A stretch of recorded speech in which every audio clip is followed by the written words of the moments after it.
السلام علیکم ورحمۃ اللہ وبرکاتہ۔ آج میں آپ حضرات کے لیے ایک بہت ہی قیمتی اور بہت زبردست تحفہ لے کر آیا ہوں۔ دیکھیں، آج کل کے دنوں میں جانوروں میں ایک بہت ہی بری بیماری اور بہت بری وبا پھیلی ہوئی ہے، جس کو لمبی سکن کا نام دیا گیا ہے۔ اور وہ لمبی سکن کیا ہے کہ جانوروں کے اندر ایک قسم کا وائرس اور پھیلتا ہے، جس وائرس کی وجہ سے بخار اور جسم پر دانے نکل آتے ہیں۔ جانور کھانا پینا چھوڑ دیتا ہے، بخار بہت تیز آتا ہے اسے، اور بعض جانور جو ہے نا وہ علاج کرنے سے ٹھیک ہو جاتے ہیں، لیکن بہت سارے جانور ایسے بھی ہوتے ہیں جو اس علاج کرنے سے ٹھیک نہیں ہوتے بلکہ وہ مر جاتے ہیں۔ تو اس سے کیا ہوتا ہے کہ ایک قیمتی جانور جو قربانی پہ لگنے والا ہوتا ہے، اور اس پہ مویشی پال انسان نے جس نے پالا ہوتا ہے اس نے بہت محنت کی ہوتی ہے اس کے اوپر، اور بہت زبردست اس کی خدمت کی ہوتی ہے۔ وہ اسی امید پر اس کی خدمت کرتا ہے، سال 2 سال 1.5 سال، کہ مجھے جو ہے نا یہ میں قربانی پہ بیچوں گا، اس سے مجھے کچھ نفع حاصل ہوگا۔ تو آخر ہر انسان کے بیوی بچے ہیں، بال ہیں، ضرورت ہے، کام کاج ہیں، تو دنیا کے اخراجات ہیں، اس کو پورا کرنے کے لیے ہر انسان کی یہ کوشش ہوتی ہے کہ میں کچھ نہ کچھ کما لوں۔ تو اس میں اس کے بچے، چھوٹے بچوں کی روزی ہوتی ہے، اس کے گھر کے اخراجات چلنے ہوتے ہیں، اس نے کسی کو قرضہ دینا ہوتا ہے، کسی کو کچھ دینا ہوتا ہے۔ لیکن جب جانور بیمار ہو جاتا ہے تو یقین مانیں کہ میں نے اس بات کا تجربہ کیا ہے کہ جب جانور بیمار ہو جاتا ہے نا، تو جو انسان جانور پالنے والا ہوتا ہے آدھا بیمار وہ خود ہو جاتا ہے۔ ہر وقت اس کو ایک ٹینشن، ایک قسم کی جو ہے نا وہ ذہنی پریشانی کی، پتہ نہیں کیا بنتا ہے کیا بنتا ہے کیا بنتا ہے، یہ کرتے کرتے وہ بندہ خود بیمار ہو جاتا ہے بیچارہ۔ تو اس کے لیے ایک تو یہ ہے کہ دوا لازمی کریں۔ دوا جو ہے نا علاج کرنا یہ سنت ہے، اور علاج جو ہے نا وہ دوائیوں سے بھی ہوتا ہے، قرآن آیات سے بھی ہوتا ہے۔ تو آج میں آپ حضرات کے لیے ایک بہت زبردست چیز لے کر آیا ہوں۔ یہ ہمارے اکابر کا جو ہے وہ آزمودہ اور مجرب عمل ہے۔ میں نے خود بھی تجربہ کیا ہوا ہے اس کا، میں نے کئی جانوروں کا بے خود دم کیا ہے، علاج کیا ہے، الحمدللہ بالکل ٹھیک ہوئے ہیں۔ اور یہ ہمارے اکابر کا بتایا ہوا عمل ہے۔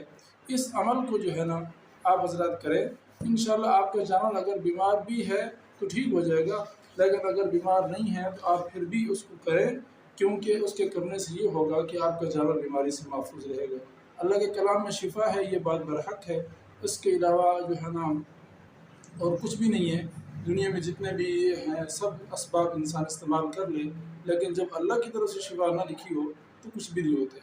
تو ہم کیوں نہ اللہ کے کلام سے ہی اس کو شفا کو تلاش کر لیں۔ اس کی بھی 2 چیزیں ہیں۔ سب سے پہلی چیز تو یہ ہے کہ آپ لوگوں نے گھر میں نماز کی پابندی کرنی ہے۔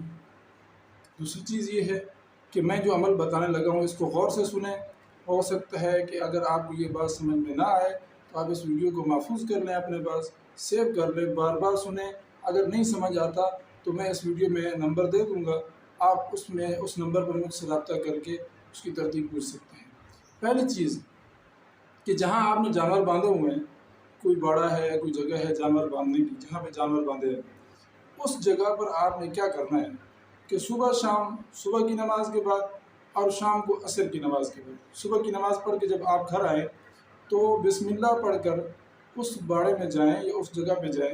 اگر آپ نے خود قرآن مجید پڑھا ہوا ہے تو پارہ نمبر 28 کی سورۃ تغابن ہے، پارہ نمبر 28 سورۃ تغابن، اس کی آپ تلاوت کریں صبح شام، صبح فجر کی نماز کے بعد اور شام کو عصر کی نماز کے بعد۔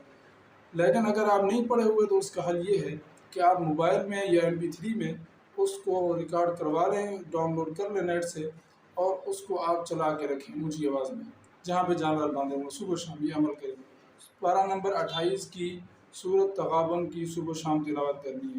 دوسری چیز یہ ہے کہ اسی ویڈیو میں آگے جا کے کسی نہ کسی جگہ آپ کو وہ ایک نقش دیں گے ہم، اس نقش کو آپ اپنے پاس سیو کر لیں، اس کا اسکرین شاٹ لے لیں، اور یا کسی بھی طریقے سے اس کو محفوظ کر لیں۔ وہ محفوظ کر کے آپ اس کا پرنٹ نکلوا لیں، کسی فوٹو اسٹیٹ والی دکان پہ جا کے آپ موبائل سے پرنٹ نکلوائیں۔ اس پرنٹ کو نکلوا کر آپ وہ نقش جو ہے وہ جانوروں کے گلے میں باندھیں، جتنے بھی جانور ہیں، بیمار ہیں یا ٹھیک ہیں، بڑے ہیں یا چھوٹے ہیں، سب جانوروں کے گلے میں وہ جو ہے نا آپ نقش باندھیں۔ انشاءاللہ اس نقش کی برکت سے جو جانور بیمار ہے وہ بھی ٹھیک ہو جائے گا، اور لیکن جو تندرست ہے وہ بھی انشاءاللہ بیماری سے محفوظ رہے گا۔ وہ نقش اسی ویڈیو میں آگے جا کے دے دوں گا میں، لیکن اگر آپ کو وہ نقش سیو نہیں ہو سکتا یا کوئی بھی مسئلہ ہے تو ویڈیو میں اپنا نمبر دے دوں گا، آپ اس نمبر پہ مجھ سے رابطہ کر کے مجھ سے اس کے ساری ترتیب پوچھ سکتے ہیں۔ ملتے ہیں اگلی ویڈیو میں، تب تک کے لیے مجھے اجازت دیجیے، دعا میں یاد رکھیے۔ اللہ حافظ، السلام علیکم ورحمۃ اللہ وبرکاتہ۔